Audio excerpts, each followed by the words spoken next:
Welcome to These Fertile Grounds, a podcast dedicated to planting the seeds that inspire women to pursue authentic, purposeful, and fulfilling careers. I am your host and career coach, Zainab Kahira. Today's guest is Regina L. Ross. Regina is a transformational strategist, coach, and pastor with over 30 years of diverse business experience. She currently serves as the Chief People Officer of an EdTech nonprofit. She is also the founder of Walk on Purpose, which provides coaching and consulting that enables her clients to maximize their impact and enhance their quality of life. As a seasoned business, ministry, and HR leader, Regina has helped hundreds of leaders navigate personal, career, and organizational transformation. Everyone, please join me in welcoming Regina L. Ross. Hi, Regina. Hi, Zainab. Miss Ross, Mrs. Ross. So nice to see you again. It's been too long. Too long. It has. You all have heard Regina's introduction, but I wanted to share a little bit how I know her. So I want to go ahead and say you were the first woman mentor I had ever. Oh. So I met Regina a little under 15 years ago. I was working for Target, and she was training to be a store manager, and she trained at my store. And I don't know what impact I had, because all I know is my current store manager, he didn't play around, so I was just in the motion working. There was something in me that she really liked, and so what ended up happening was when she got her store, she asked them to bring me over as her human resource manager, which was life changing. I'm gonna have to talk about you for about 5 minutes. And one of the things that I appreciated about working with you was that I never felt like I felt like I could be myself, and I felt safe. That's it. I always felt safe. And I always felt like you were appreciative of your job. You took your job seriously, but your job wasn't who you were. Like, I could see that you are a human being. And so that to me was such, it allowed me to feel safe enough to decide that I didn't want to work for Target anymore. And I remember when I told you I was going to grad school, we cried together in your office because you were so happy for me. Yes. And that's a leader, okay? That's not a manager. That is a leader. Someone who isn't afraid to let go because they know wherever that person is going is going to be is going to improve their lives. It's going to be better for their lives. And that's how I always try to lead from that point on, because it's an abundance mindset, knowing that it is. However this person was brought to me, when I let them go, someone else will be brought to me again. That's right. Right. And a lot of times in these corporate environments and management environments, they hold on to people out of fear of losing good talent. But what you don't know is you're manifesting the thing you're avoiding, because now you're making that person feel stagnant and they can't go anywhere. So I told you it's going to be 5 minutes. I'm two and a half minutes in. So preach, Zainab. we kept kind of like in communication, not too much. But then when I moved to Montreal after I got married, I want to say about 4 or 5 years after, I reconnected with Regina, but now this time she became my coach.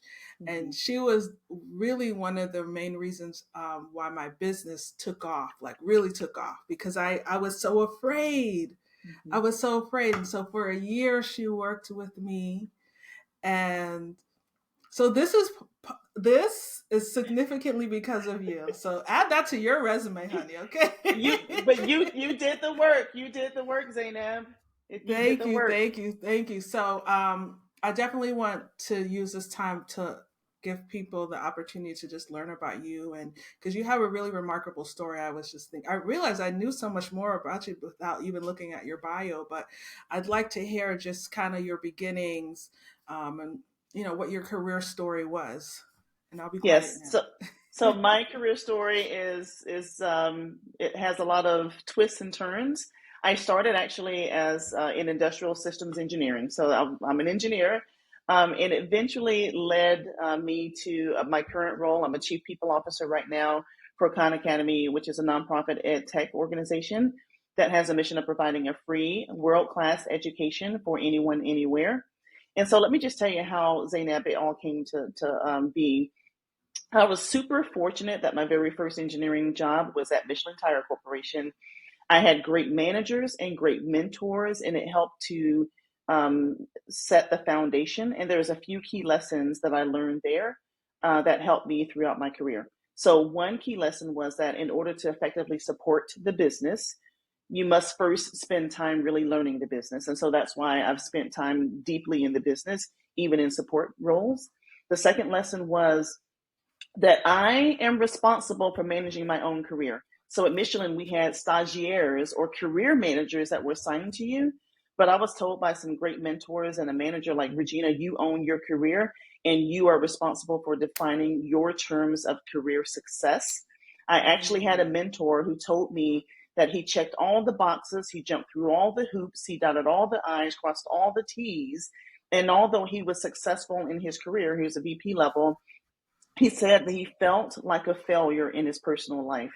And so here I am, a young engineer, 23 years old. He's like, Regina, don't make my mistake. Okay, so that was the second important lesson.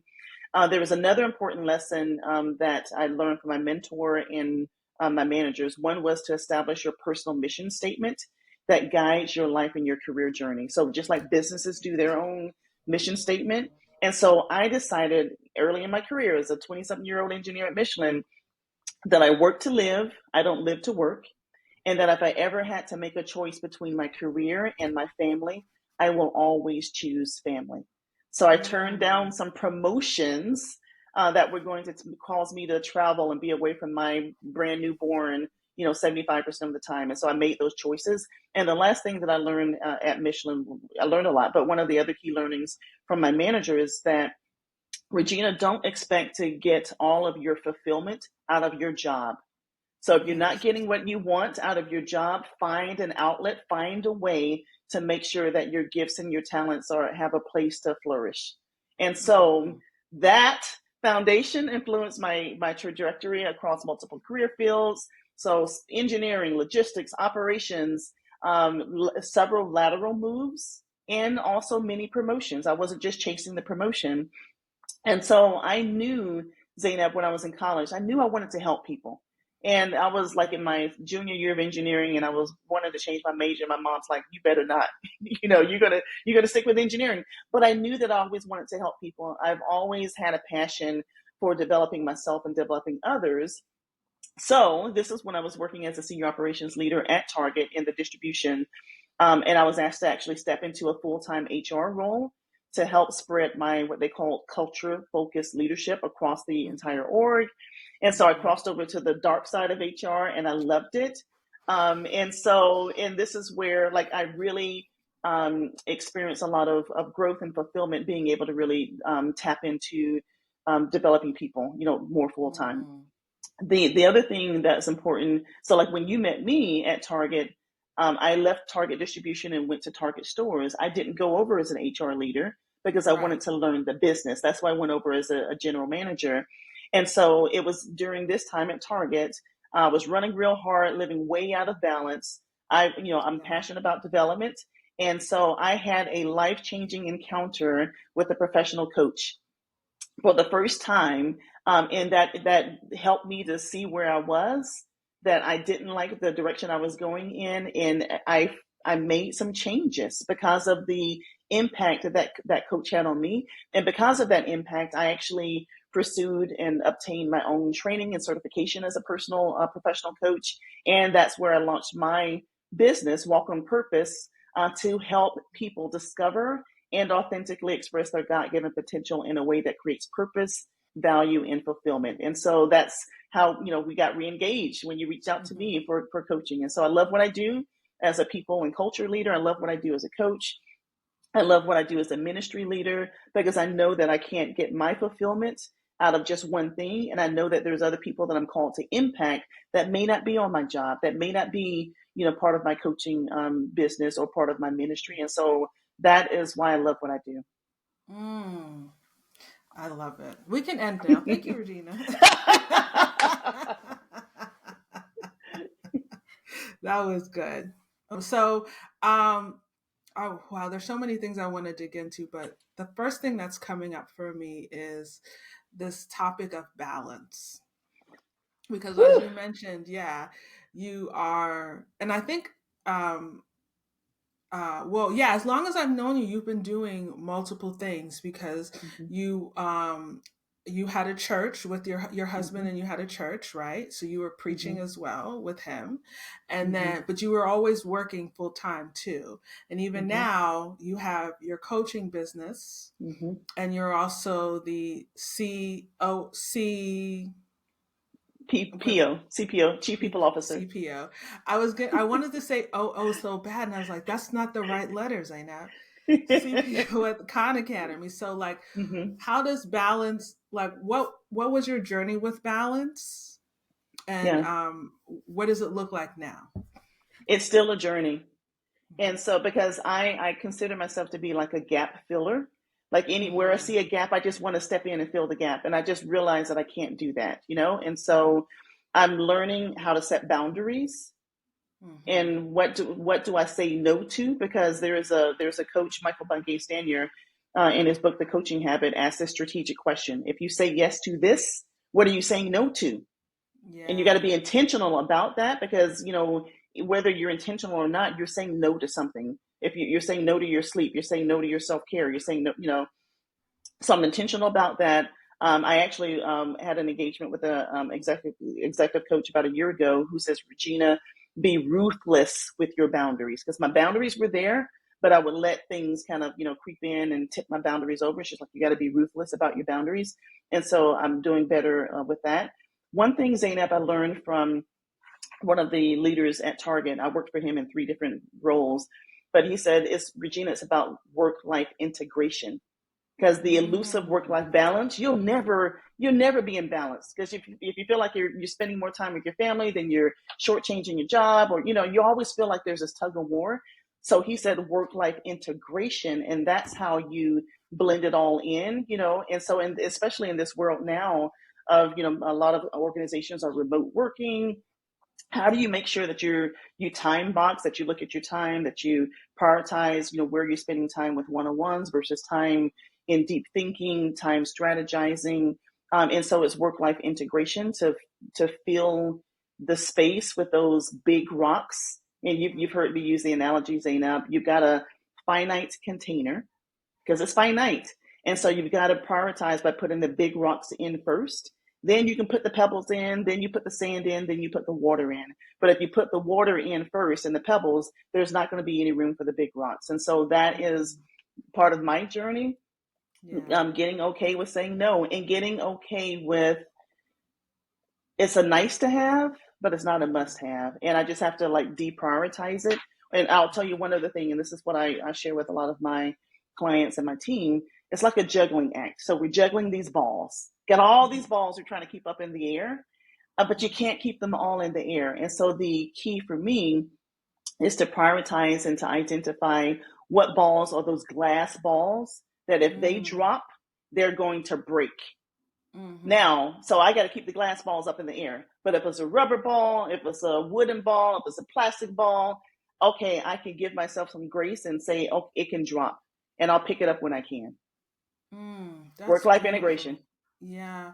Uh, so a lot of our listeners uh, uh, are women, and so and this conversation is intentionally centered to Mm-hmm, women of color. And when you were sharing about the all the beautiful analogies you use, but the juggling, right? A lot of mm-hmm, times women feel guilty, right? mm-hmm. Even when we know we have to say no. That's right. How did you process the guilt, and how do you coach your clients through the guilt, because I'm sure that that's Yeah. something they share with you. Mm-hmm. It's like, and that's a great question, because we as women, we're nurturers. And so Yeah. we often take care of others at the expense of taking care of ourselves. So I like Mm-hmm. to use some analogies, like if you're in a plane and they're doing the safety check, they say that if we, lose cabin pressure, the oxygen mask, we're going to fall down. And Yeah. if you are sitting with a child, you still first need to put the oxygen mask on yourself first and then put it on the child. Yeah. Self-care isn't selfish. You cannot pour from an empty cup. And so Yes. we've got to continue to make sure that we're filling ourselves up so that we can pour out, in the areas that we're called to lead and serve. So that's one of the things that I do to try to kind of deal with the guilt trips. The other thing too is I ask myself, what would I tell a client or a friend if they were Yeah. feeling like they couldn't say yes to themselves? So Yeah. now treat myself like that friend, right? So Regina, say yes to Yeah. yourself. Regina, be as kind to yourself and as compassionate to yourself as you would be to a friend. Because we don't do that. We give ourselves a hard time. We're our own worst critics. And so, like, if we learn how to talk, and I talk to myself, I'm like, okay, Regina, I call my name out. Regina, how are you feeling? Regina, what do you need to do? And so I start having these conversations with myself so that I can try to be more gracious to myself.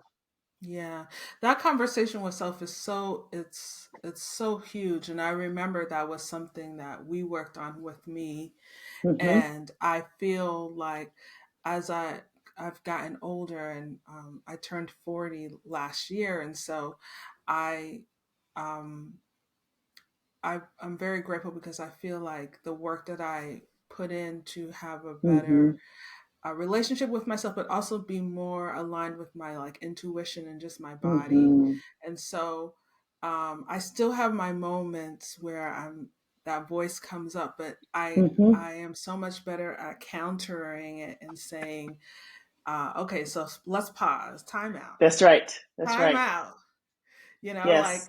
at night, I really struggle the most with shoulda, coulda, wouldas. Like Mm-hmm, because I'm mm-hmm, always thinking about the next thing. So at night, I'm like, I have all this list of stuff that I wish I could mm-hmm, do, and mm-hmm. so I've been countering that by saying, but let's talk about what you did do. That's And right. sometimes what I That's did do right. was just sat because my body was tired, and I've learned Mm-hmm, that I literally cannot.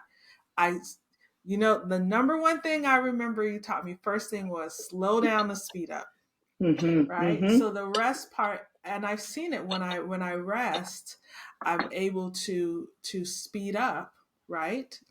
And so that conversation I have with myself, I remind myself, you're resting right now because when you do this, you will be able to be even more productive, a That's day or right. two from now, and so That's right. I'm very grateful for I can tell you that the unlearning of negative, narratives, and the Mm-hmm, relearning or the new learning of positive, dialogue, mm-hmm. internal dialogue is very much possible. And I see it It happening is. for me every day. Yes. And I remember your word, self-compassion, your word for the year, Yes. right? Yes, it Yes. was. It was. And grace is also a big word that stays Mm-hmm, with me all the time. And sidebar, you mentioned the rocks, and mm-hmm. I still have it. I have it on my wall. I can't show you, but I have big rocks as a reminder. So That's I right. always go back to making sure that I focus on The big and leave rocks. enough space. Yeah, exactly. So I want to kind of come off of you a little bit because you do a Mm-hmm, lot of like your journey, and I want to talk about just the women that you help and how you mm-hmm, help them because you do a lot of transformational work, and obviously I've benefited from it and I've seen you.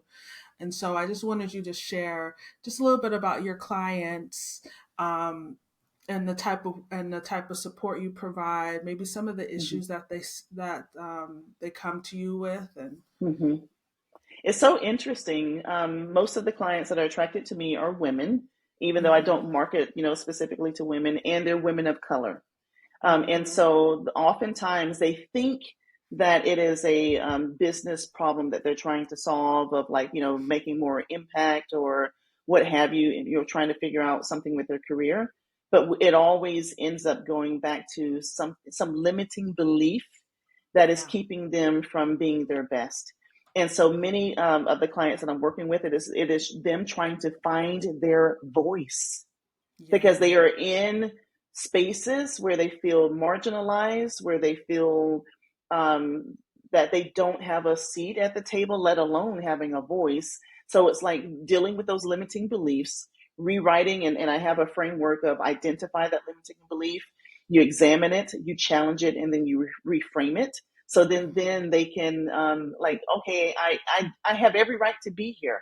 And then they can bring out their unique talents and gifts in the way that they show up and their flavor in such a way of just authenticity and have the impact. And so that is what I love helping women do. And so it may start with a business issue, but it always ends up with like finding the why on the inside and bringing out the Mm-hmm. brilliance. And oftentimes it is through discovery. There's through explorations. Sometimes it's boundary work that we have to do.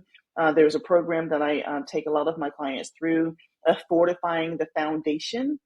So there's foundations in terms of building up their selves in terms of their systems and their relationships and fortifying the foundations of their resources. And so there's like these pillars that we're trying to build because these women are brilliant, like yourself, Zainab.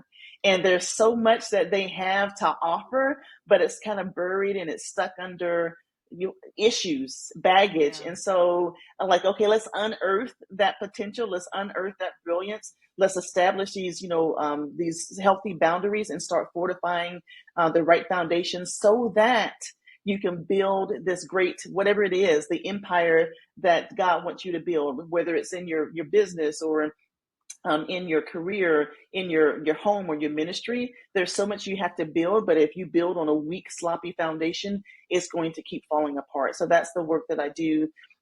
Some women, we do year-long engagements like yourself and myself, because there are Mm-hmm. things that we have to uncover. And then we start building like the action plan. There's a lot, and my background too, Zainab, is in change management. So I Mm-hmm. love to help people identify I use the change equation so that we can really do transformational coaching. So what are you dissatisfied with right now? What's the vision that you have for your future? What is the first steps that you can take?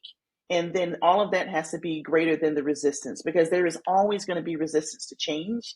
And if you don't recognize that resistance, you're going to start a little bit, then you'll just get stuck. And I want to help, keep the women going forward. So like, we're not going to stay stuck. Like, you can sit here for a minute, but we got to keep going. Yeah. I'm writing down recognize the resistance. Mm-hmm. That's beautiful. Yeah, because again, I think people fall into a trap of feeling like, okay, once I address this issue, it's going to go away, and Mm-mm. and it doesn't. It's just that we learn how to better navigate it, right? We learn Mm-hmm. how to better recognize the resistance. That's right. Another thing that I appreciated about you is your intentionality in keeping your faith and Mm-hmm. your spiritual practice a part of your coaching business. Mm-hmm. And I know for me that's something that I don't I don't know if I could say I'm afraid to do it, but Mm-hmm. I've also kind of been conditioned to like stay away from it, and so it Yep. requires more intentionality Mm-hmm. to include it in the conversation. And so I just That's wanted to right. hear from you, like what made you decide to do that? There's obvious reasons, but I want to hear from you. And I, also, I like, was I was afraid too.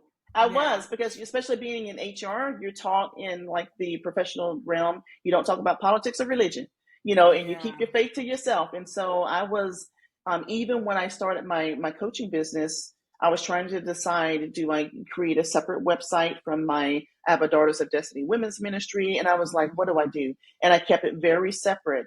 And I will tell you, there is a 100x convergence challenge that I participated in, maybe in, I don't know, I can't remember exactly how long ago it was, but it talked about the convergence of who are you, what is your story, and you got to bring it all together. Because if you try to like code switch and put a yeah, lid on this in this space, but then put a and it just gets confusing, and you're not able to step into your full authenticity because trying to suppress this in order to be what you think people like. Okay, this is who I am. I am a Black Christian woman, professional, Yeah. engineering background. This is all that I am, and I can't. I'm not going to try to take and shove religion down someone's throat, but my spirituality is a key part of who I am. That's That's I'm a right. woman of faith, and so I try to operate in faith and not fear. But it was a fear that I actually had to overcome, Zainab, and it was this challenge from this coach, this business coach, about that convergence of all that you are, all of your story. You've got to bring all of that together, because that is what people want. That is what people are going to be attracted to versus just a little part of you. So, Yeah, yeah.